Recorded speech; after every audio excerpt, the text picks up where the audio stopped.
Okay, so you're trying to eat healthy, right? You load up your plate with all the good stuff, whole grains, beans, seeds, but then you hear this little rumor, this nagging thought that all that amazing, good-for-you fiber might actually be blocking your body from getting key minerals. So today, we're going to settle it. When it comes to minerals, is fiber a friend or a foe? I call this the high fiber fear, and it's a real thing. You know, you're doing everything right. You're eating these incredibly nutrient-packed foods, but could there be a hidden catch, a secret trade-off you didn't know you were making? Let's dig in. So yeah, this is the big question, isn't it? Can loading up on fiber actually stop you from absorbing crucial minerals like calcium, iron, and zinc? Well, to get to the bottom of this, we have to meet the main suspect in our story. Meet the phytates, also known as phytic acid. These are compounds found naturally in a lot of those high-fiber foods we love. Now, in the plant, they're super important for storing phosphorus, but in our gut, they have these, let's call them grabby little hands that can latch onto minerals, and that's really where this whole concern comes from. But here is where the story gets way more interesting. You see, lumping all fiber into one big category, that's a huge mistake. Fiber isn't just one thing. It really has two very different faces.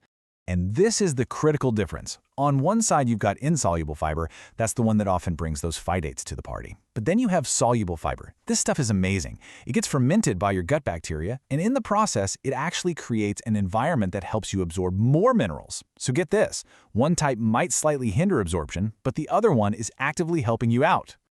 So what does this all mean for the minerals we actually care about? Let's go through them one by one and give them a kind of report card. Let's see how they really stack up. First up to the plate, the one everyone knows for strong bones, calcium. How does it handle a high-fiber diet?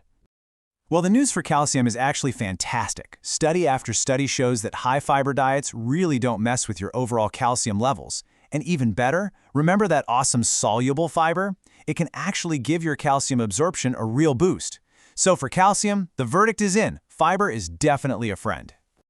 Okay, next on the list is magnesium. This is a powerhouse mineral, so important for everything from your muscles to your energy levels. And you know what? It's a very similar story here. Your body is just really good at absorbing magnesium. It's super resilient. And just like with calcium, those good fermentable fibers can help you absorb even more. So the verdict for magnesium? No need to worry. We're looking at neutral or even improved. Now, let's talk about iron. This is where the conversation gets a little more complex, and honestly, it's where most of the fear comes from. Okay, so pay attention here, because this is really important. It is true that in one single, isolated meal, phytates can reduce how much iron you absorb. But, and this is a huge but, our bodies are incredibly smart. Over the long haul, your body adapts.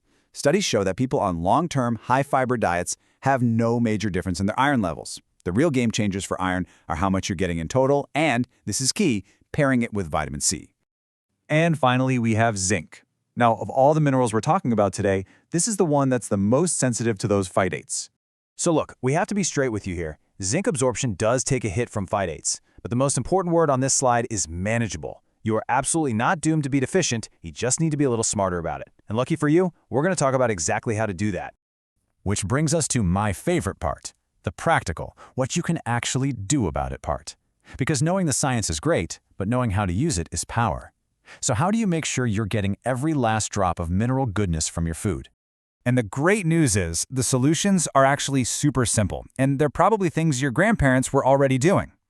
Soaking your beans and lentils overnight, sprouting them, or choosing fermented foods like miso, all these things help break down those phytates. And that old trick about pairing iron with vitamin C, it's a classic for a reason. Squeezing a little lemon over your spinach or tossing bell peppers into your chili makes a world of difference. So we've looked at the science, we've looked at the different types of fiber, and we've got some smart strategies up our sleeve. So where do we land in this whole friend or foe debate? What's the final verdict?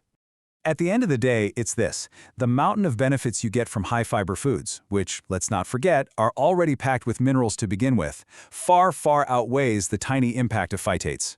With a well-planned diet, you don't have to choose. You can have your fiber and absorb your minerals too. So let's end on this thought. Maybe, just maybe, we've been asking the wrong question all along. What if fiber and phytates aren't a problem to be solved? What if they're just a natural feature of whole plant foods? A feature that comes pre-packaged with an incredible abundance of everything else our bodies need. Thanks so much for tuning in.